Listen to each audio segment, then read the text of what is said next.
এই প্রাণীর নাম এখন কে না জানে, নাম দিয়ে পরিচিত হলেও এই প্রাণীর সম্পর্কে আমরা অনেক কিছুই জানি না। এই ভিডিও দেখার পর আপনি এই প্রাণী সম্পর্কে পূর্ণ জ্ঞান লাভ করতে পারবেন। মরুভূমির এই প্রাণীকে আমরা সান্ডা নামে চিনলেও এর নাম কিন্তু সান্ডা নয়। ইংরেজিতে এটাকে স্পাইনি টেইলড লেজার্ড বলা হয়, আরবিতে এটাকে দব বলা হয়। এই ভিডিওতে বৈজ্ঞানিক দৃষ্টিকোণ থেকে এই প্রাণী সম্পর্কে জানবো এবং ইসলামিক দৃষ্টিকোণ থেকেও জানবো। চলুন তাহলে শুরু করা যাক। সান্ডা মূলত মরুভূমির প্রাণী। আফ্রিকা, মধ্যপ্রাচ্য এবং দক্ষিণ এশিয়ার শুষ্ক এলাকায় এই প্রাণীকে বেশি দেখা যায়। গায়ের রং মাটির মতো হওয়ায় সহজে ধরা পড়ে না।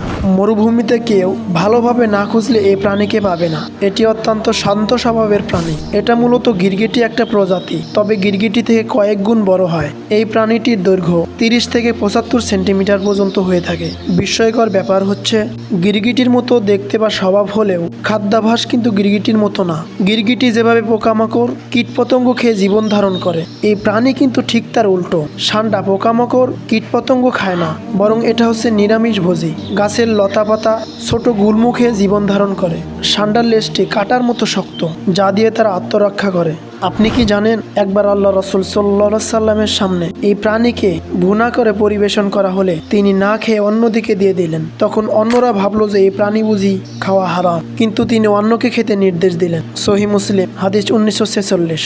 তবে হানাফি মাযহাব এটাকে মাকরু বলে, শাফি এবং হাম্বলি মাযহাব এটাকে হালাল বলে। আপনার রুচি হলে খেতে পারেন। বৈজ্ঞানিক এবং ঐতিহাসিক দিক থেকে এই প্রাণী বিখ্যাত ইবনে বতুতা ও আল বেরুনি তাদের লেখাতে সান্ডার কথা উল্লেখ করেছেন। এই প্রাণীর মাংস শুধু খাওয়ার জন্য ব্যবহৃত হয় না, বরং এর চর্বি এবং চামড়া ঔষধ তৈরিতেও ব্যবহৃত হতো। মরুভূমির বেদুইনরা একে শুকনো করে ঘরে সংরক্ষণ করত, প্রয়োজনে এটাকে বিভিন্ন কাজে ব্যবহার করত। যখন জ্বালানির অভাব হতো তখন সান্ডার মল জ্বালানি হিসেবে ব্যবহার করত। আরব দেশের অনেক এলাকায় আজও এটি বিশেষ খাবার। সান্ডার মাংসতে প্রচুর পরিমাণে প্রোটিন রয়েছে এবং বিষাক্ত অ্যাসিড নেই বললেই চলে। এখনও আরব দেশের রাস্তার হোটেলগুলোতে সান্ডার মাংস উচ্চ মূল্যে বিক্রি করা হয়। তবে এই খাবারকে কেউ সুন্নতি খাবার বলতে পারবে না, কেন রাসূল সাল্লাল্লাহু আলাইহি সাল্লাম কোনোদিন খাননি। ট্রেন্ডিং ভিডিও সবার আগে পেতে আমাদের চ্যানেলকে সাবস্ক্রাইব করে দিয়ে পাশে থাকা বেল আইকন অল করে দিন। আপনি যদি কোনোদিন সান্ডার মাংস খেয়ে থাকেন, কমেন্টে জানাতে ভুলবেন না। ভিডিওটি ভালো লাগলে লাইক করতে ভুলবেন না। আগামী ভিডিও সম্পর্কে আপনার মতামত চাই।